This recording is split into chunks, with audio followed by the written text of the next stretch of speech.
બાળકો, અગાઉના વિડીયોમાં આપણે કેટલાક રસપ્રદ ઉદાહરણો દ્વારા મીટરનો ઉપયોગ કઈ રીતે કરી શકીએ તેના વિશે શીખ્યા.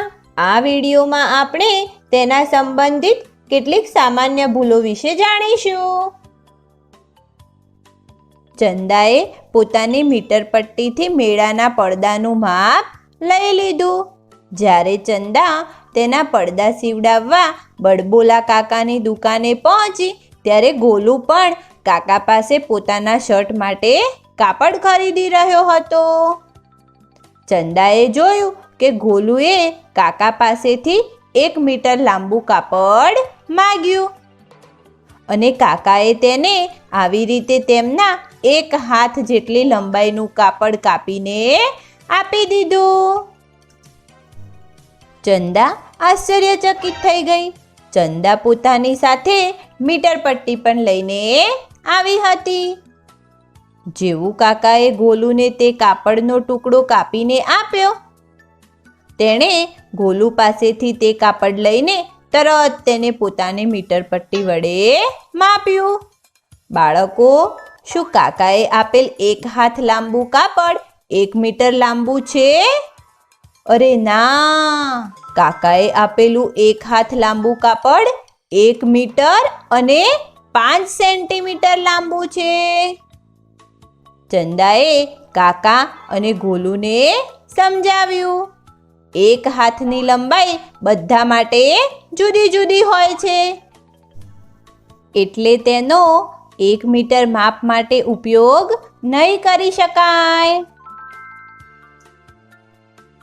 જેમ કે તેની 1 હાથની લંબાઈ કાકાના 1 હાથની લંબાઈ બરાબર નથી અને કાકાના 1 હાથની લંબાઈ 1 મીટર જેટલી નથી. તેણે કાકાને કહ્યું તેમણે તેમની મીટર પટ્ટીનો ઉપયોગ કરીને કપડું માપવું જોઈએ. ગોલુ અને કાકા બંને એ વાત સમજી ગયા. ચંદાએ કાકાને તેના પડદાનું માપ આપ્યું અને પોતાના ઘરે પાછી ફરી. ઘરે પાછી ફરીને ચંદાએ પોતાની પેન્સિલને એક ફૂટપટ્ટીથી આવી રીતે માપી અને મેળવ્યું કે પેન્સિલની લંબાઈ 10 સેન્ટીમીટર છે.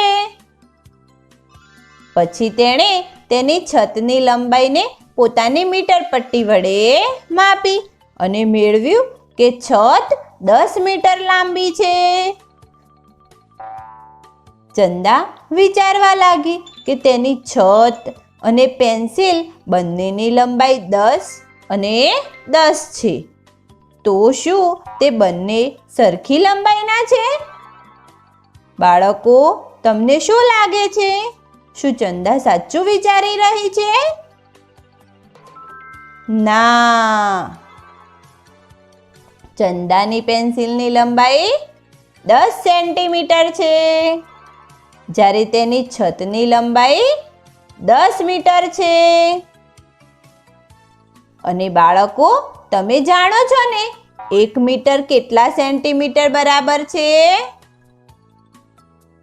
એકદમ સાચું, 100 સેન્ટીમીટર.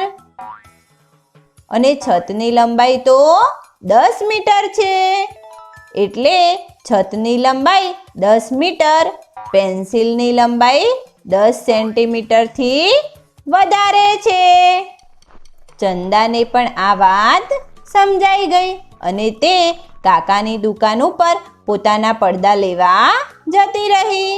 બાળકો, આ વિડીયોમાં આપણે મીટર શું છે અને મીટરનો ઉપયોગ કેમ કરીએ છીએ એના સંબંધિત કેટલીક સામાન્ય ભૂલો વિશે જાણ્યું.